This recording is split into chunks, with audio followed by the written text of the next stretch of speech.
রোজ হাসরে নবী বিনে শাফাআত করবেন কে? আল্লাহুম্মা সাল্লি আলা মাওলানা মুহাম্মাদ ওয়া আলা আলি সাইয়্যিদিনা। যে ফুল যুগ যুগান্তরে খুশবু ছড়ায়, যে ফুল যুগ যুগান্তরে খুশবু ছড়ায়, এঁকেছি সে ফুল মোরা, এঁকেছি সে ফুল আমি মনেরই কাবায়। যে ফুল যুগ যুগান্তরে খুশবু ছড়ায়। বলেন সুবহানাল্লাহ। আর একটু জোরে হবে না সুবহানাল্লাহ? যে ফুল যুগ যুগান্তরে খুশবু ছড়ায়, এঁকেছি সে ফুল আমি, এঁকেছি সে ফুল আমি মনেরই কাবায়। যে ফুল যুগ যুগান্তরে খুশবু ছড়ায়। হাবিবে খোদা তিনি নবী কামলিওয়ালা, তারি ছোঁয়াতে আজ দুনিয়া উজালা। হাবিবে খোদা তিনি নবী কামলিওয়ালা, তারি ছোঁয়াতে আজ দুনিয়া উজালা।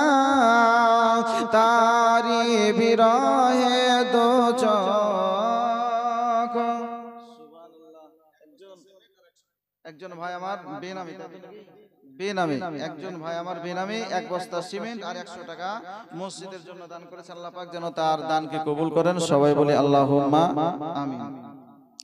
হাবিবে খোদা তিনি নবী কামলিওয়ালা, তারি ছোঁয়াতে আজ, তারি ছোঁয়াতে আজ দুনিয়া উজালা। যে ফুল যুগ যুগান্তরে খুশবু ছড়ায়, এঁকেছি সে ফুল মোরা মনের কাবায়। যে ফুল যুগ যুগান্তরে খুশবু ছড়ায়। গাহে গুণগান যার খুদ খোদা তাআলা, কবি কবি গাথে শত সুর মালা। ঝরে ধারা ও বিরত, ঝরে ধারা ও বিরত কভু না ফুরায়। যে ফুল যুগ যুগান্তরে খুশবু ছড়ায়, যে ফুল যুগ যুগান্তরে খুশবু ছড়ায়। আল্লাহুম্মা সাল্লি আলা সাইয়্যিদিনা মাওলানা মুহাম্মাদ ওয়া আলা আলি মাওলানা মুহাম্মাদ সাল্লাল্লাহু তাআলা আলাইহি ওয়াসাল্লাম। আলহামদুলিল্লাহ, সমস্ত তারিফ ও প্রশংসা, গুণগান, গুণকীর্তন সেই মহান মহিয়ান গরিয়ান আল্লাহ পাক রব্বুল আলামিনের জন্য, যিনি এক ও দ্বিতীয় লা শারীকা লা, যিনি অব্যয় অক্ষয় নিরাকার, যিনি ওয়াহদাহু লা শারীকা লা, যিনি আপনাদের আমাদের আশরাফুল মাখলুকাত করে ধরাধামে পৃথিবীর বুকে প্রেরণ করে এই পবিত্র মাহফিলে আসার, বসার, বলার এবং কিছু শ্রবণ করার তৌফিক দান করেছেন। এর জন্য একবার মহান রব, মহান স্রষ্টার দরবারে শুকরিয়া আদায় করি। সকলেই বলি আলহামদুলিল্লাহ। একটু জোরে শুকরিয়া আদায় করেন সকলেই, উচ্চ স্বরে বলেন আলহামদুলিল্লাহ। আচ্ছা, শুকরিয়া আদায় কার করছি আমরা? একটু জোরে বলেন না গো। আল্লাহর নাম নিলে নেকি হবে না গুনাহ হবে? নেকি হবে না? এই গভীর রাত্রিতে যে জালসার মাহফিল লাগিয়েছেন, এই গভীর রাত্রিতে বসে যদি একবার আল্লাহকে ডাকেন, যদি এই ডাকটাই আল্লাহ কবুল করে নেয়, এই ডাকটাই যদি আমার আল্লাহ কবুল করে নেন, তো এই ডাকটাই হয়তো, এই ডাকের ওসিলাতে হয়তো কিয়ামতের দিন আপনার আমার নাজাত হবে। হবে তো নাকি? এটা জোরে বলেন না, হবে তো নাকি? বেরাদারান ইসলামী, একবার আল্লাহকে ডাকবেন, আল্লাহর নাম নেবেন, একবার আল্লাহকে ডাকলে কটা নেকি হবে? 40টা নেকি হবে। আলিফ লাম লাম হা, এই 4টা অক্ষর আছে, আর এক একটা অক্ষরের পিছে 10টা করে নেকি, তো 4টা অক্ষর মানে 40টা নেকি। আল্লাহকে ডাকবেন, মহান রব, মহান সৃষ্টিকর্তা আল্লাহর শুকরিয়া আদায় করব আমরা, তাই না? তো আল্লাহর শুকরিয়া আদায় করলে কৃপণতা করলে হবে, তাই না? গুলিস্তা কিতাবের মধ্যে আমরা পড়েছিলাম, আল্লামা শেখ সাদী রাহমাতুল্লাহ আলাইহি তিনি আপনারা বলেছেন, খুব মূল্যবান কথা বলছি, একটু মনোযোগ সহকারে শুনবেন, এদিক ওদিক তাকাতাকি করিয়েন না। খুব বেশি বিরক্ত আপনাদেরকে করব না। আমার পূর্ববর্তী বক্তা খুব সুন্দর আলোচনা করছিলেন, সারা পশ্চিমবঙ্গের প্রবীণ জীবনী গায়ক বক্তা, তাই তো নাকি? হযরত আল্লামা মাওলানা মোহাম্মদ আলিমউদ্দিন রাজভী সাহেব কিবলা মাদ্দাজিল্লাহুল আলী, প্রবীণ জীবনী বক্তা। যাই হোক, অনেক আলোচনা আপনারা শুনলেন, কয়েকটা কথা আপনাদেরকে বলে ইনশাআল্লাহ আমার আলোচনা শেষ করব। গুলিস্তা কিতাবের মধ্যে তাসাউফের একটি কিতাব, আল্লামা শেখ সাদী রাহমাতুল্লাহ আলাইহি তিনি ফার্সি ভাষায় একটি কথা বলেছেন যে প্রত্যেকটা নিয়ামতের বিনিময়ে আল্লাহ পাক যত নিয়ামত তার বান্দাকে দান করেছেন, বান্দাকে দিয়েছেন, প্রত্যেকটা নিয়ামতের বিনিময়ে একবার করে শুকরিয়া আদায় করা হচ্ছে ওয়াজিব। প্রত্যেকটা নিয়ামতের বিনিময়ে একবার করে কমপক্ষে আল্লাহর শুকরিয়া আদায় করা ওয়াজিব, মানে শুকরিয়া আদায় করতেই হবে। বুঝতে পারছেন আমার কথা? প্রত্যেকটা নিয়ামতের বিনিময়ে কি কি নিয়ামত, কোনগুলো নিয়ামত? আপনার পিতা নিয়ামত, মাতা নিয়ামত, স্ত্রী নিয়ামত, সন্তান নিয়ামত, অর্থ দিয়েছেন নিয়ামত, ঘরবাড়ি নিয়ামত, জমি জায়গা করছেন নিয়ামত, যাবতীয় যত কিছু আছে এই সমস্ত নিয়ামতের মধ্যে এটা একটা নিয়ামত যে আপনি শ্বাস একবার নিচ্ছেন, এটাও একটা নিয়ামত, ছাড়ছেন ওটাও একটা নিয়ামত। যদি সমস্ত নিয়ামত গুলো বায়ে জমা রাখলেন, চাচা এখানে সামনে আছেন না, ভালো হবে, এখানে পাশে পাশে আছে, পাশে কেউ না থাকলে ভালো লাগে। বিরাদারান ইসলাম, তো শ্বাস নিচ্ছি আর শ্বাস ছাড়ছি, তাই তো? এইগুলো হচ্ছে আল্লাহ পাক রব্বুল আলামিনের নিয়ামত। যদি আমি বাকি নিয়ামতগুলো রাখলাম, এই যদি নিয়ামতটা ধরি যে শ্বাস নিচ্ছি আর ছাড়ছি, তো যদি আমি এই নিয়ামতটা নিই, তো আমি আলহামদুলিল্লাহ আলহামদুলিল্লাহ বলা ছাড়া আর কোনো কাজ থাকবে? শ্বাস নিলেও আলহামদুলিল্লাহ বলতে হবে, ছাড়লেও আলহামদুলিল্লাহ বলতে হবে। তা আমরা তো এত শুকরিয়া আদায় করি না, করি না। তো কমসে কম মিলাদে, মাহফিলে, ওয়াজ, নসিহতে, জালসায়, জলসে, যেখানেই হোক না কেন, যখন আল্লাহর শুকরিয়া আদায় করতে বলবে, বিনা দ্বিধায়, কৃপণতা না করে মন খুলে আল্লাহর শুকরিয়া আদায় করতে হবে, তাই তো নাকি? একবার মন খুলে বলেন তো আলহামদুলিল্লাহ। অতঃপর হুজুর আকরাম রহমতে আলাম নূরে মুজাসসাম নবী মুআজ্জম রাসূল আকরাম সাহিবে জুদ ও কারাম মালিক ও হিল্ল হারাম মক্কি সরকার মদনী তাজদার दोनों जहानेर मालिक और मुख्तार पैगंबर बेकसों के कस बेबसों के बस सय्यद अबरार व आखियार गुलशन हस्ती अव्वलिन फस्ल बहार नबी जमान पैगंबर आजम जे नबी के तैरी ना करले আসমান জমিন লৌহ কলম কিছুই তৈরি হতো না, যে নবী নবীদের নবী ফেরেশতাদের নবী সারা কুল কায়নাতের নবী, এমনকি আমার আল্লাহ বলেন যে আমার নবী নবী মুহাম্মদুর রাসূলুল্লাহ সাল্লাল্লাহু তাআলা আলাইহি ওয়াসাল্লামের প্রতি অগণিত দরুদ ও সালাম অবতীর্ণ হোক। সকলেই বলি আল্লাহুম্মা আমিন। বিরাদারানে মিল্লাত ইসলামিয়া, আমি আপনাদের সম্মুখে 27 নম্বর 28 নম্বর পারা সূরাতুত তাহরিমের 7 নম্বর আয়াতে কারিমার কিছু অংশ তেলাওয়াত করেছি। ইনশাআল্লাহ তাবারাক ওয়া তাআলা এই আয়াতটিকে সম্মুখে রেখে কিছু কথা বলে আলোচনা শেষ করব।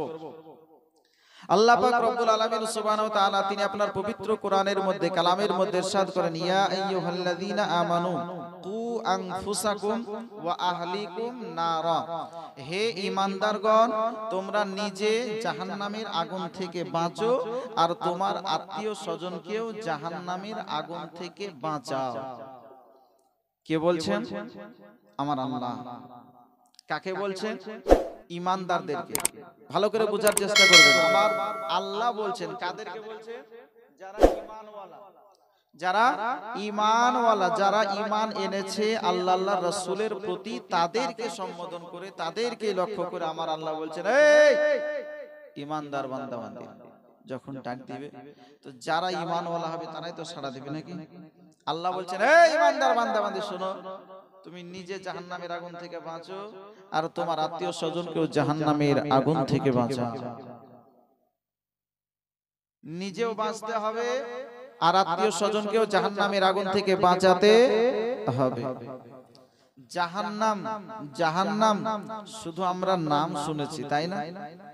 জীবনে কোনোদিন দেখেছি, অনুভব করেছি না, শুধু নামটুকু শুনেছি, তাই না? শুধু নামটুকু শুনেছি জাহান্নাম, কিন্তু জাহান্নাম যে কি ভয়াবহ জায়গা, জাহান্নামের আযাব যে কত কঠিন, একবার যদি আপনি আমি দর্শন করতাম, দেখতাম, জীবনে হাসি কি জিনিস এটা আপনার আমার মুখে আসতো না, লাইফ টাইমের জন্য চিরস্থায়ী ভাবে আপনার আমার মুখ থেকে হাসি আউট হয়ে যেত। জাহান্নাম এত কঠিন জায়গা, ভয়ঙ্কর জায়গা, যেখানে যে হাসরের ময়দান, শেষ হিসাব ও নিকাশ, বিচার সালিশ যেটা হওয়ার হয়ে যাবে, শেষ যাদেরকে জাহান্নামে ফেলে দেওয়া হবে তারা যে কি কষ্টে থাকবে, কত চিৎকার করবে, তারা কেমন ভাবে তাদের সময়টাকে অতিবাহিত করবে, যদি একটু উপলব্ধি করতে পারতাম তাহলে দুনিয়াদারি সব ছেড়ে দিয়ে সদা সর্বদা আপনি আমি আল্লাহর জিকির আজকার, আল্লাহর কিতাব পড়তাম, আল্লাহর ইবাদত বান্দেগী করতাম, আল্লাহর কাজেই ব্যতিব্যস্ত থাকতাম। জাহান্নাম এত কঠিন জায়গা। আসুন রাসূল কায়নাত সাল্লাল্লাহু আলাইহি ওয়াসাল্লামকে জিজ্ঞেস করুন, ইয়া রাসূলুল্লাহ, যে সমস্ত ব্যক্তিকে জাহান্নামে পাঠানো হবে তাদেরকে যে পোশাকটা পরানো হবে, তাদের পোশাকটা কেমন হবে? এই রকম আপনি আমি যে পোশাক পরে আছি, এই রকম উজ্জ্বল পোশাক, এই রকম সুগন্ধযুক্ত পোশাক, এই রকম ভালো পোশাক, নতুন পোশাক, কেমন পোশাক পরানো হবে? আমার রাসূল সাল্লাল্লাহু আলাইহি ওয়াসাল্লাম অদৃশ্যের সংবাদদাতা পয়গম্বর নবী আমার জাহান্নামকে দেখে কথা বলেন, জোরে বলেন সুবহানাল্লাহ। নবী হচ্ছেন আমার অদৃশ্যের সংবাদদাতা পয়গম্বর, গায়েবের খবর দেনেওয়ালা। অনেকে এখন বলছে যে নবী এটা জানতো, ওটা জানতো না, এটা জানতো, ওটা জানতো না, এই কথা জানতো, সেই কথা জানতো না, বিভিন্ন ধরনের আপনার কথা উঠছে। কিন্তু একটা কথা মাথায় রাখবেন, নবী, নবী নুন বা ইয়া, এই নবী কথাটার আবিধানিক অর্থই হচ্ছে গায়েবের খবর দেনেওয়ালা, অদৃশ্যের সংবাদদাতা, জোরে বলেন সুবহানাল্লাহ। একটা হাদিস শোনায়, তিরমিজি শরীফের মধ্যে হাদিসটি রয়েছে। আল্লাহ রাসূল সাল্লাল্লাহু তাআলা আলাইহি ওয়াসাল্লাম তিনি আপনার সাহাবায়ে কেরামের মধ্যে দণ্ডায়মান হলেন। দণ্ডায়মান হওয়ার পরে ডান হাতটা তোলার পরে বলতেছেন, হে আমার সাহাবীগণ শোনো, আমার ডান হাতে যে কিতাবটি আছে, কিতাবটি কি তোমরা দেখতে পাচ্ছ? তো সাহাবায়ে কেরাম বললেন, লা ইয়া রাসূলুল্লাহ, আপনার হাতে কোন রকমের কিতাব, কোন পুস্তক দেখতে পাচ্ছি না। নবী আমার বলছেন, শোনো, হাদা কিতাবুম মির রাব্বিল আলামিন ফিহি আসমাউ আহলিল জান্নাহ ওয়া আসমাউ আবাইহিম ওয়া কবাইরিহিম সুম্মা উজমিলা আলা আখিরিহিম ফালা ইউজাদু ফিহিম ওয়ালা ইনকাসু মিনহুম আবাদা, জোরে বলেন সুবহানাল্লাহ। আল্লাহ রাসূল সাল্লাল্লাহু আলাইহি ওয়াসাল্লাম তিনি আপনার ডান হাত উত্তোলন করার পরে সাহাবায়ে কেরামকে বলেছিলেন, ও আমার সাহাবীগণ শোনো, আমার ডান হাতে যে কিতাবটি রয়েছে, এই কিতাবের মধ্যে কতজন ব্যক্তি জান্নাতে যাবে, তার নাম কি হবে, তার পিতার নাম কি হবে, মায়ের নাম কি হবে, কোন গোত্রের মানুষ হবে, কোন দেশের মানুষ হবে, কোন জায়গার মানুষ হবে, সুম্মা উজমিলা আলা আখিরিহিম ফালা ইউজাদু ফীহি ওয়ালা ইনকাসু মিনহুম আবাদা, শেষে টোটাল করে দেওয়া হয়েছে। এর মধ্যে একজন কম হবে না আর একজন বেশিও হবে না। জোরে বলেন না সুবহানাল্লাহ।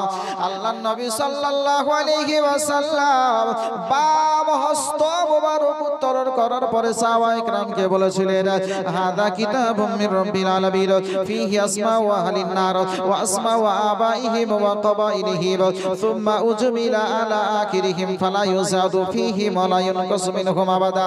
দয়ার নবী আমার বলতেছেন, ওগো আমার সাহাবীগণ শোনো, আমার বাম হাতে যে কিতাবটি রয়েছে এই কিতাবের মধ্যে কতজন ব্যক্তি জাহান্নামে যাবে, তার নাম কি হবে, তার পিতার নাম কি হবে, তার মায়ের নাম কি হবে, কোন গোত্রের মানুষ হবে। সুম্মা উজমিলা আলা আখিরিহি, শেষে টোটাল করে দেওয়া হয়েছে ফালা ইউজাদু ফীহি ওয়া লা ইউনকাসু মিনহুম আবাদা। এর মধ্যে একজন কম হবে না আর একজন বেশিও হবে না। বলেন না সুবহানাল্লাহ। আল্লাহর নবী সাল্লাল্লাহু আলাইহি ওয়াসাল্লাম অদৃশ্য সংবাদদাতা পয়গম্বর নবী আমার বুঝতে পারছেন আমি যে 1400 বছর পূর্বে নবী আমার বলছেন এসেছে। তিনার পূর্বে আদম আলাইহিস সালাম কত বছর পূর্বে এসেছিলেন, তিনার উম্মত কতজন জান্নাতে যাবে, কতজন জাহান্নামে যাবে, এই রকমই পৃথিবীর শুরু থেকে নিয়ে নবী সাল্লাল্লাহু আলাইহি ওয়াসাল্লাম পর্যন্ত এবং নবী করিম সাল্লাল্লাহু আলাইহি ওয়াসাল্লাম থেকে নিয়ে কিয়ামতের সকাল পর্যন্ত কতটা মানুষ, কতটা সন্তান দুনিয়ার বুকে আসবে, কতজন ব্যক্তি ঈমান আনবে, কতজন ব্যক্তি বেঈমান অবস্থায় যাবে, আজকে কতজন জান্নাতি হবে, কতজন জাহান্নামী হবে, আমার নবী সাল্লাল্লাহু আলাইহি ওয়াসাল্লাম সমস্ত ব্যক্তিদের সম্পর্কে খবর রাখেন। জোরে বলেন না সুবহানাল্লাহ। আল্লাহর নবী সাল্লাল্লাহু আলাইহি ওয়াসাল্লাম তিনি আপনার জাহান্নামকে দেখে কথা বলেন। নবী আমার বলতেছেন, ওগো আমার সাহাবীগণ শোনো শোনো শোনো, যে সমস্ত ব্যক্তিদেরকে জাহান্নামে পাঠানো হবে, জাহান্নামে ভেজে দেওয়া হবে, ওই সমস্ত ব্যক্তিদেরকে যে পোশাক পরানো হবে, ওই পোশাকটা এত দুর্গন্ধযুক্ত পোশাক হবে, ওই পোশাকটাকে আসমান এবং জমিনের মাঝখানে যদি লটকিয়ে দেওয়া হয়, ওই পোশাকের দুর্গন্ধে যত জীবিত জীব থাকবে সমস্ত জীব তারা প্রাণ নাশ করবে, প্রাণ হারাবে। জোরে বলে সুবহানাল্লাহ। জাহান্নাম এত ভয়াবহ জায়গা, এত কঠিন জায়গা। যদি জাহান্নামীদের পোশাকের অবস্থা এরকম হয়, জাহান্নামীদের উপরে কতটা আপনার আযাব জ্বলবে, কত কঠিন তাদের অবস্থা হবে। আল্লাহ রাসূল সাল্লাল্লাহু আলাইহি ওয়াসাল্লাম রাহমাতুল লিল আলামিন নবী আমার ইয়াকোদা যেন আপনার বসে রয়েছেন, সাহাবায়ে কেরামকে নিয়ে আলাপ আলোচনা করতেছেন, কোরআন হাদিসের জ্ঞান আপনার শিক্ষা দিচ্ছেন। এমন সময় সাইয়্যিদুল মালায়েকা জিবরাইল আলাইহিস সালাম তিনি যেন আপনার আসার পর উপস্থিত হয়ে গেলেন। বলতেছেন, ইয়া রাসূলুল্লাহ, নবী গো, আজ আমি আপনার দরবারে উপস্থিত হয়েছি। ইয়া রাসূলুল্লাহ, আল্লাহর নবী সাল্লাল্লাহু আলাইহি ওয়াসাল্লাম তিনি আপনার বলতেছেন, জিবরাইল, আজ তুমি হাঁপতে কাঁপতে কাঁপতে কাঁপতে আমার কাছে আসলে কারণটা কি একবার বলো। জিবরাইল আলাইহিস সালাম বলছেন, নবী গো, আমি সবেমাত্র জাহান্নামকে পরিদর্শন করে আসলাম। বলেন সুবহানাল্লাহ। জাহান্নামকে সবেমাত্র দেখে আসলাম। আল্লাহর নবী সাল্লাল্লাহু আলাইহি ওয়াসাল্লাম রাহমাতুল লিল আলামিন নবী আবার তিনি আপনার বলতেছেন, বলে জিবরাইল তুমি জাহান্নামকে দেখে আসলে? বলে হ্যাঁ হ্যাঁ হ্যাঁ, আমি এখনই জাহান্নামকে পরিদর্শন করে আসলাম। নবী আমার বলতেছেন, বলে জিবরাইল জাহান্নামের ভিতরে কি কি দেখে আসলে? জিবরাইল একবার বলো। জিবরাইল আলাইহিস সালাম বলতে আরম্ভ করলেন, ইয়া রাসূলুল্লাহ, নবী গো, জাহান্নামের ভিতরে আদম পয়গম্বরের কিছু উম্মতকে দেখলাম, শীস আলাইহিস সালামের কিছু উম্মতকে পরিদর্শন করলাম, ইব্রাহিম আলাইহিস সালামের কিছু উম্মতকে জাহান্নামের ভিতরে দেখে আসলাম, ইসমাঈল আলাইহিস সালামের কিছু উম্মতকে জাহান্নামের ভিতরে দেখে আসলাম, এই রকমই নূহ আলাইহিস সালামের কিছু উম্মতকে জাহান্নামের ভিতরে দেখে আসলাম। এক দুই করে বলতে বলতে বলতে বলতে ঈসা নবীন আলাইহিস সালাতু সালাম পর্যন্ত বলার পরে আমার দয়ার নবী, মায়ার নবী সাল্লাল্লাহু আলাইহি ওয়াসাল্লামের পালি এসেছে। জিবরাইল আলাইহিস সালাম আর কোনো কথা বলেন না। জিবরাইল আলাইহিস সালাম যেন আর আগে বাড়েন না। দয়ার নবী আমার উম্মতের সঙ্গে কতটা লাগাও রয়েছে, মহব্বত রয়েছে। জিবরাইল আলাইহিস সালাম তিনি আপনার বুঝতে পারছেন। আজ যদি আমি বলে দিই, ইয়া রাসূলুল্লাহ, আপনার উম্মতের মধ্যেও কিছু উম্মতকে আমি জাহান্নামের ভিতরে দেখে আসলাম। আমার দয়ার নবী মায়ার নবী সাল্লাল্লাহু আলাইহি ওয়াসাল্লাম কষ্ট পাবেন, কষ্ট পাবেন। হয়তো তিনি খাওয়া দাওয়া ছেড়ে দিয়ে উম্মতের মায়ায় উম্মতের মহব্বতে হয়তো এলাকাও ছেড়ে দিতে পারি না। অতএব আজকে নবীকে কেমন করে বলবো, ইয়া রাসূলুল্লাহ নবী গো, আপনার উম্মতকে আমি জাহান্নামের ভিতরে পরিদর্শন করে আসলাম। এ সোনাবাড়ি কেরামা আল্লাহ নবী সাল্লাল্লাহু আলাইহি ওয়াসাল্লাম রাহমাতুল লিল আলামিন নবী। আমার কোরআন বলেছে আল্লাহ পাক রব্বুল আলামিন সূরা আম্বিয়ার মধ্যে 107 নম্বর আয়াত আল্লাহ পাক রব্বুল আলামিন বলেছেন, ওমা আরসালনাকা ইল্লা রাহমাতাল লিল আলামিন। ও আমার হাবিব, আপনাকে আমি দুনিয়ার বুকে প্রেরণ করি নাই কিন্তু সারা জগতের জন্য রহমতের ভান্ডার করে দুনিয়ায় পাঠিয়েছি। জোরে বলে সুবহানাল্লাহ। আল্লাহ রাসূল সাল্লাল্লাহু আলাইহি ওয়াসাল্লাম তিনি আপনার বলছেন, জিবরাইল কি ব্যাপার, খামোশ হয়ে গেলে, চুপ হয়ে গেলে বলো, ঈসা আলাইহিস সালামের কিছু উম্মতকে তুমি দেখলে? বলে হ্যাঁ ইয়া রাসূলুল্লাহ। বলে আমারও কি উম্মতকে জাহান্নামের ভিতরে দেখেছো? জাহান্নাম? জিবরাইল আলাইহিস সালাম কোনো কথা বলছেন না। নবী আমার জানেন যে জাহান্নাম কঠিন ভয়াবহ জায়গা।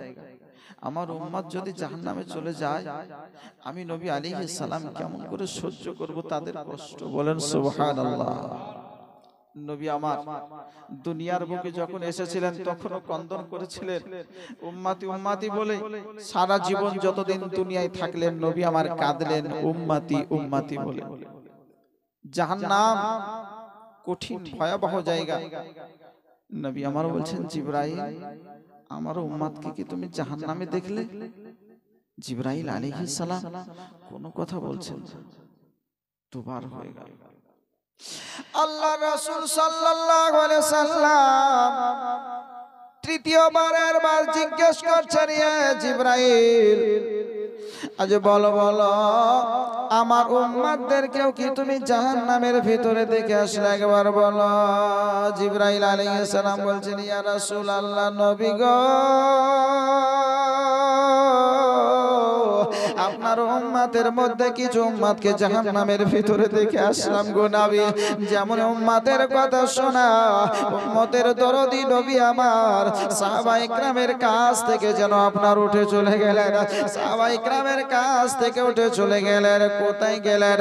আবু বকর সিদ্দিক দেখলেন উঠে চলে গেলেন, উমরে ফারুক দেখলেন উঠে চলে গেলেন, উসমানে গনি আলী মুর্তজা সাহাবায়ে কেরাম দেখলেন নবী আমার আজকে আমাদের কাছ থেকে উঠে চলে গেলেন। সারা দিন অতিবাহিত হয়ে গেল, নবী আমার ফিরে আসেন না। রাত্রি চলতেছে, রাত্রি অতিবাহিত হয়ে গেল, কিন্তু তবু নবী আমার ফিরে আসলেন না।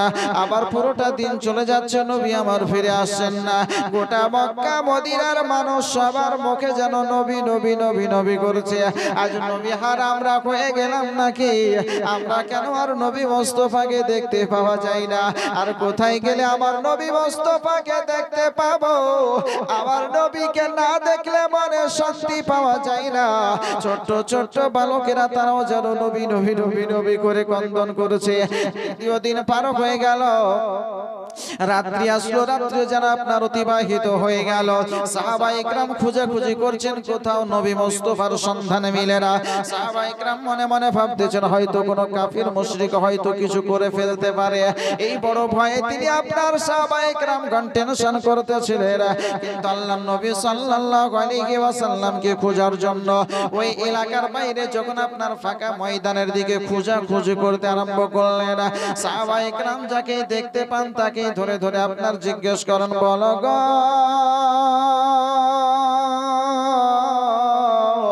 আমার দয়ার নবী মায়া নবী সাল্লাল্লাহু আলাইহি ওয়াসাল্লামকে কি তোমরা দেখেছো? একবার বলো। সেই সমস্ত ব্যক্তিগণ বলতেছে, শোনো গো, আজ কাকে তোমরা নবী বলছো? নবী বলতে তো কাউকে বুঝি না, কাউকে তো দেখি নাই, তবে মনে হচ্ছে 3 দিন থেকে এই দিক থেকে কে যেন ক্রন্দন করতেছে, ডুকরে ডুকরে ডুকরে ডুকরে ক্রন্দন করছে। তার ক্রন্দনের আওয়াজ ভেসে আসছে, আর তার ক্রন্দনের কারণে আমাদের ছাগলগুলো বকরিগুলো চরা বন্ধ করে দিয়েছে। বলেন সুবহানাল্লাহ। এই দিক থেকে মনে হচ্ছে কি কান্না করছে, তার কান্নার আওয়াজ আসছে, আর আমাদের এই ছাগল বকরিগুলো চরা বন্ধ করে দিয়েছে। সাহাবা ইকরামের বুঝতে বাকি থাকলো না, বুঝে গেলেন যে উনি হচ্ছেন নবী, অর্থাৎ নবীর কান্না ছাড়া আর অন্য কোন ব্যক্তির কান্নার সঙ্গে কোন পশু তাল মিলাবে না। যদি তাল মিলায় তো একমাত্র তিনি হচ্ছেন আমার দোনো জাহানের বাদশা, রাহমাতুল লিল আলামিন নবী, নবী মুহাম্মদুর রাসূলুল্লাহ সাল্লাল্লাহু আলাইহি ওয়াসাল্লামের কারণেই হয়তো তারা তাল মিলিয়েছে। জোরে বলেন সুবহানাল্লাহ। সাহাবায়ে কেরাম তিনারা আপনার বলতেছেন কোন দিকে কন্দন করছে, কোথায় কন্দন করছে বলো গো, আমরা যাবার পরে এখনই তিনার কাছে হাজির হব।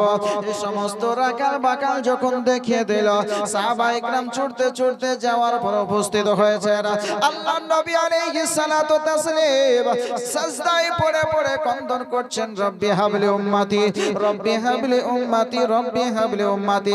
মাবুদ মাওলা,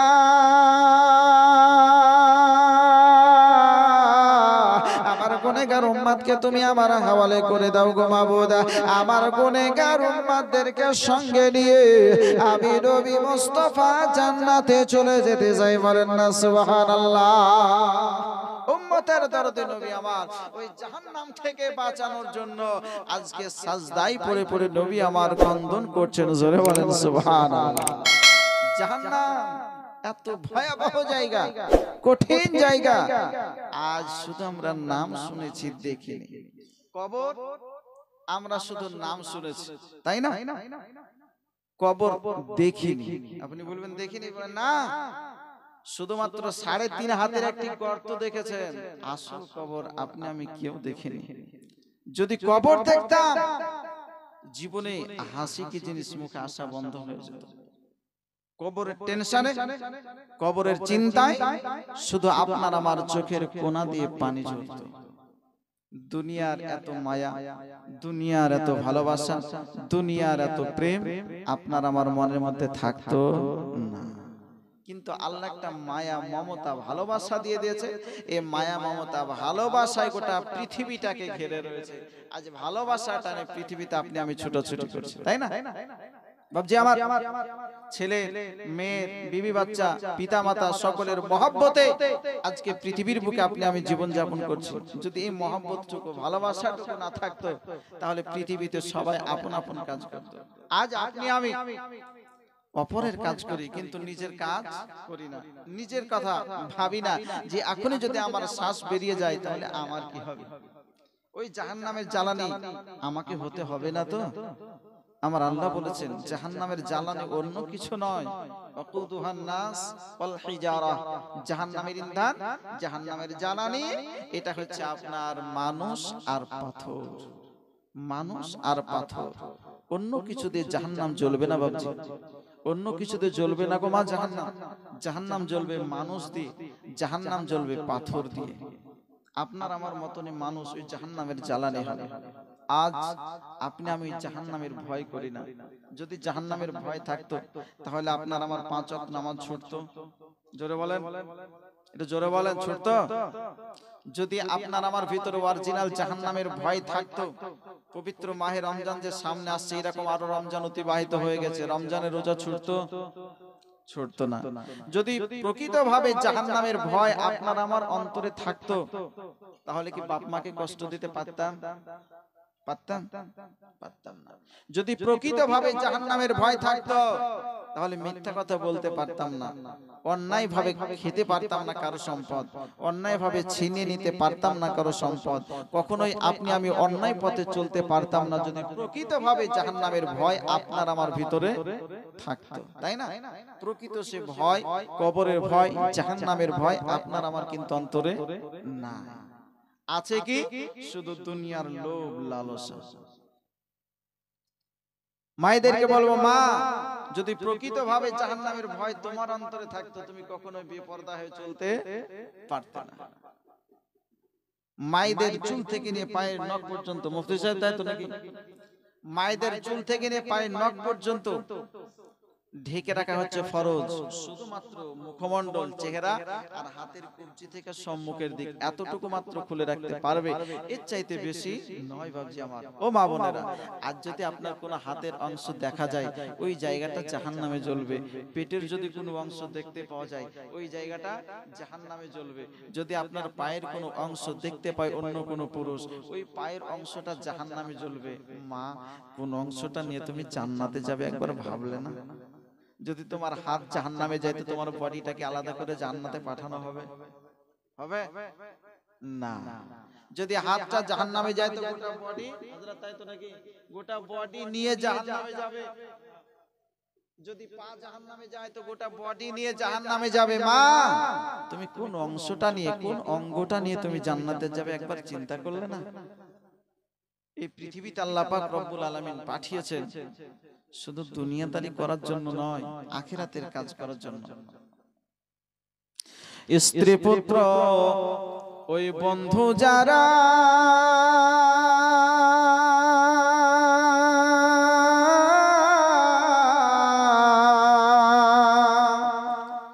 আপন তোমার নহে তারা রে। স্ত্রী পুত্র ওই বন্ধু যারা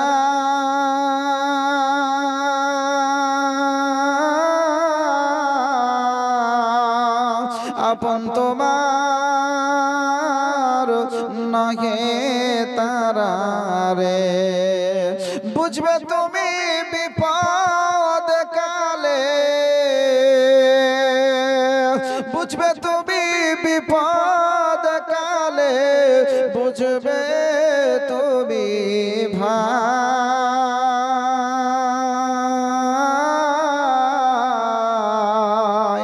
কত বেচল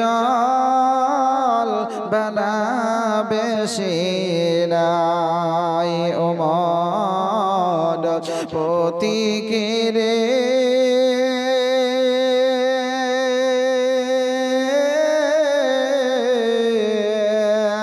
পথ বেচল বেলা বেশি নাই।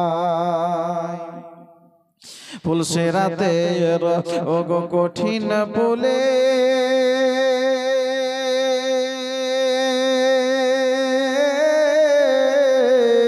সাধ্য নাই কারো পথে চলে রে।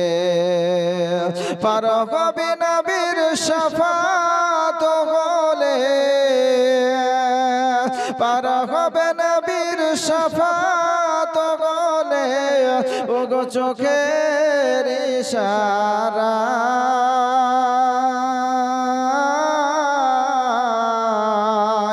পথ বেচল বেলা বেশি নাই, ও মন পতিকে রে।